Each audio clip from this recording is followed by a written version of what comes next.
नमस्कार. आपण एक नर्सिंग प्रोफेशनल आहात आणि अमेरिकेत काम करण्याचं स्वप्न पाहत आहात? मग आजची माहिती खास आपल्यासाठीच आहे.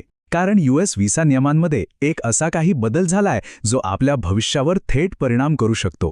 चला हे नेमकं काय आहे ते सोप्या भाषेत समजून घेऊया. तर मग सगळ्यांच्या मनात जो प्रश्न आहे तो म्हणजे नर्सेससाठी अमेरिकन स्वप्न आता खरंच संपलंय का? कारण बघा, ट्रम्प प्रशासनाच्या एका नवीन निर्णयामुळे अनेकांच्या मनात हीच भीती निर्माण झाली आहे. पण घाबरू नका, कारण प्रत्येक बदलामध्ये एक नवी संधी दडलेली असते, नाही का? आणि ती संधी कोणती आहे हेच आपण पुढे बघणार आहोत. ओके, तर आज आपण काय काय बघणार आहोत? सगळ्यात आधी अमेरिकन स्वप्नाला नक्की धोका काय आहे? मग H-1B व्हिसाची नवी रियालिटी काय आहे? आणि सगळ्यात महत्त्वाचं EB-3 व्हिसा हा एक सेफ ऑप्शन कसा आहे? आपण या दोघांना समोरासमोर ठेवून बघू आणि या सगळ्यामध्ये फसवणुकीपासून कसं वाचायचं हेही समजून घेऊ. चला तर मग सुरू करूया आपल्या पहिल्या पॉइंटने, ती बातमी ज्याने हजारो नर्सिंग प्रोफेशनल्सच्या स्वप्नांना एक मोठा धक्का दिलाय. हे नेमकं प्रकरण काय आहे आणि याचा आपल्यावर काय परिणाम होऊ शकतो बघूया. ही तारीख लक्षात ठेवा, 16 सप्टेंबर, कारण याच तारखेपासून H-1B व्हिसाचे नियम इतके कडक होणार आहेत की अमेरिकेत नोकरी मिळवण्याचा जो मार्ग आहे ना, तो पूर्णपणे बदलून जाणार आहे. आणि ही काही अफवा नाहीये, हे एक ऑफिशियल अनाउन्समेंट आहे. बरं, पण प्रश्न हा आहे की हे नियम इतके कडक का केले जात आहेत? चला या बदलांमागची कारणं समजून घेऊया. कारण बघा, काय झालं यापेक्षा का झालं हे समजून घेणं जास्त महत्त्वाचं असतं, नाही का? आधी हे समजून घेऊ की हा H-1B व्हिसा म्हणजे नक्की काय. अगदी सोप्या भाषेत सांगायचं तर हा एक तात्पुरता म्हणजे टेम्पररी व्हिसा आहे. या व्हिसावर अमेरिकन कंपन्या भारत, पाकिस्तान, फिलिपिन्स अशा देशांमधून स्किल्ड लोकांना कामावर ठेवू शकतात. आणि आतापर्यंत खरं तर हाच सगळ्यात पॉप्युलर मार्ग होता. मग यावर इतकी कडक कारवाई का? याचं कारण आहे गेल्या काही वर्षांत या व्हिसाचा झालेला प्रचंड गैरवापर. म्हणजे कसं तर बनावट कंपन्या उभ्या राहिल्या, खोटी कागदपत्र सादर झाली आणि या सगळ्यामुळे अमेरिकन सरकारला वाटलं की आपल्या स्थानिक लोकांच्या नोकऱ्या वाचवण्यासाठी काहीतरी करायला हवं. म्हणूनच हे पाऊल उचललं गेलंय. ट्रम्प प्रशासनाने तर अगदी स्पष्ट शब्दांत सांगितले. ते म्हणतात, आम्हाला फक्त अस्सल आणि कुशल लोक हवेत, स्कॅमर्स नकोत. तर ही आहे त्यांच्या या कठोर भूमिकेमागची ऑफिशियल लाईन. आणि आता येतोय सगळ्यात मोठा धक्का.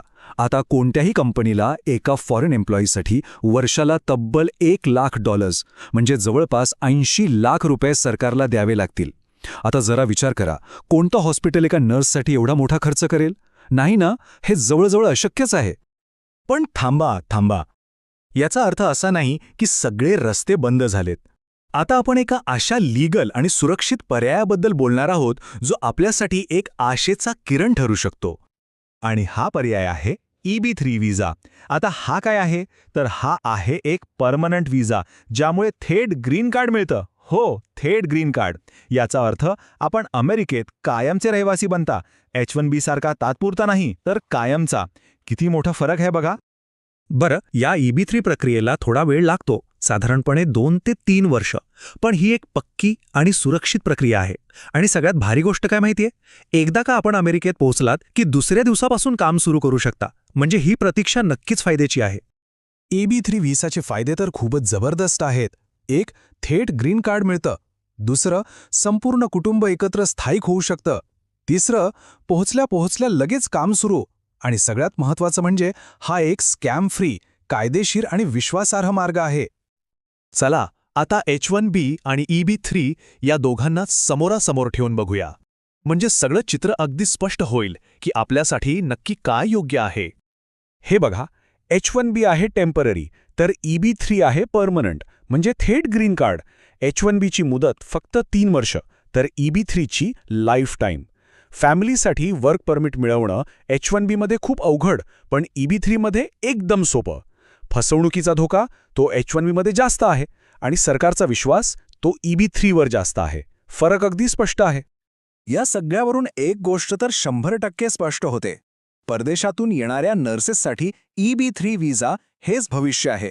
हाच आपल्यासाठी एक सुरक्षित आणि कायमस्वरूपी मार्ग आहे. आता येऊया सगळ्यात महत्त्वाच्या भागाकडे. या सगळ्या गोंधळात, या अनिश्चिततेच्या काळात फसवणुकीपासून स्वतःला कसं वाचवायचं हे समजून घेणं आपल्या करिअरसाठी खूप गरजेचं आहे. एक मोठी सूचना, घोटाळ्यांपासून सावध रहा, कारण जेव्हा अशी परिस्थिती निर्माण होते तेव्हा फसवणूक करणारे लोक खूप सक्रिय होतात. त्यामुळे आपल्याला डोळे आणि कान उघडे ठेवावे लागतील. मग स्वतःला सुरक्षित कसं ठेवायचं? काही सोप्या गोष्टी लक्षात ठेवा. 1. जर कोणी म्हणत असेल की मी 6 महिन्यात H1B व्हिसा मिळवून देतो, तर त्यांच्यावर अजिबात विश्वास ठेवू नका. 2.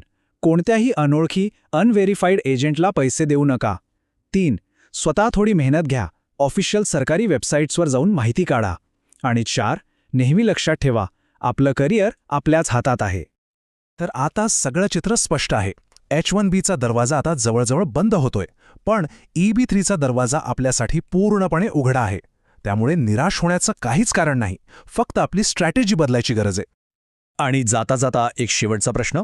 या सगळ्या बदलांमुळे आता नर्सेससाठी अमेरिकेत जाण्याचा एकमेव खरा आणि व्यावहारिक मार्ग फक्त ग्रीन कार्डच उरला आहे का? यावर नक्की विचार करा.